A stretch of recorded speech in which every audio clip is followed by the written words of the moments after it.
Assalamualaikum warahmatullahi wabarakatuh. Apa kabar teman-teman semuanya? Semoga dalam sehat walafiat.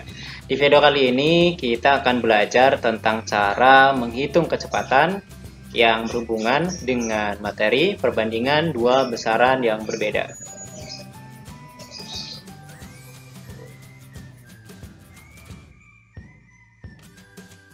Nah, teman-teman, perbandingan dua besaran yang berbeda dapat kita temui dalam kehidupan sehari-hari. Contohnya seperti berat gula dengan harganya, berat buku dengan harga bukunya, kemudian jarak tempuh dengan bensin yang diperlukan, ada luas sawah dengan hasil panennya, kemudian ada waktu pengisian air dengan volume air tersebut.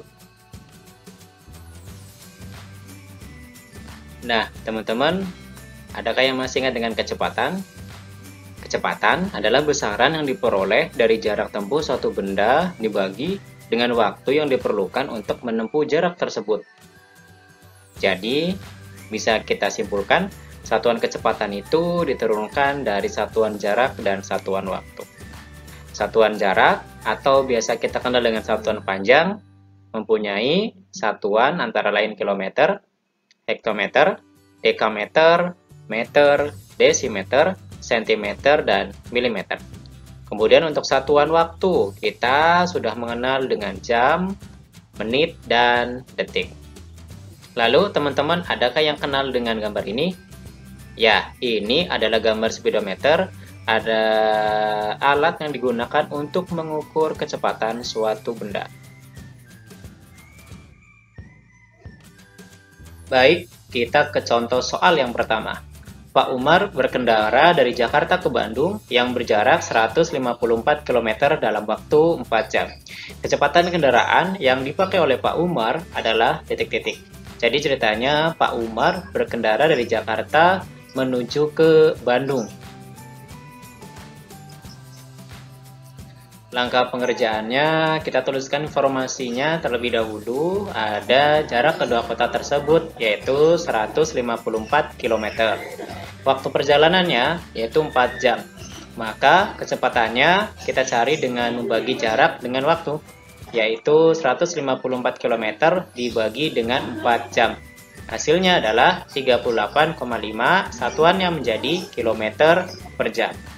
Jadi, kecepatan kendaraan yang dipakai oleh Pak Umar adalah 38,5 km per jam. Kita lanjut ke soal yang kedua. Umar pergi ke sekolah dengan bus sekolah.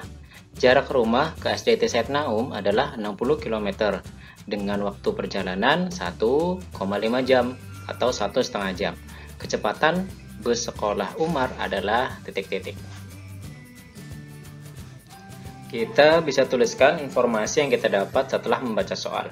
Yang pertama, ada jarak rumah ke sekolah yaitu 60 km per jam. Kemudian, waktu perjalanan 1,5 jam.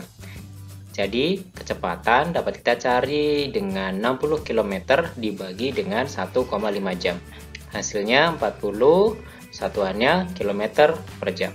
Setelah ini kita buat kesimpulan. Jadi, kecepatan bus yang dikendarai Umar adalah 40 km per jam. Alhamdulillah, teman-teman, terima kasih sudah menonton video ini. Semoga bermanfaat untuk kalian semuanya dalam belajar cara menghitung kecepatan. Ketemu lagi di video berikutnya. Assalamualaikum warahmatullahi wabarakatuh.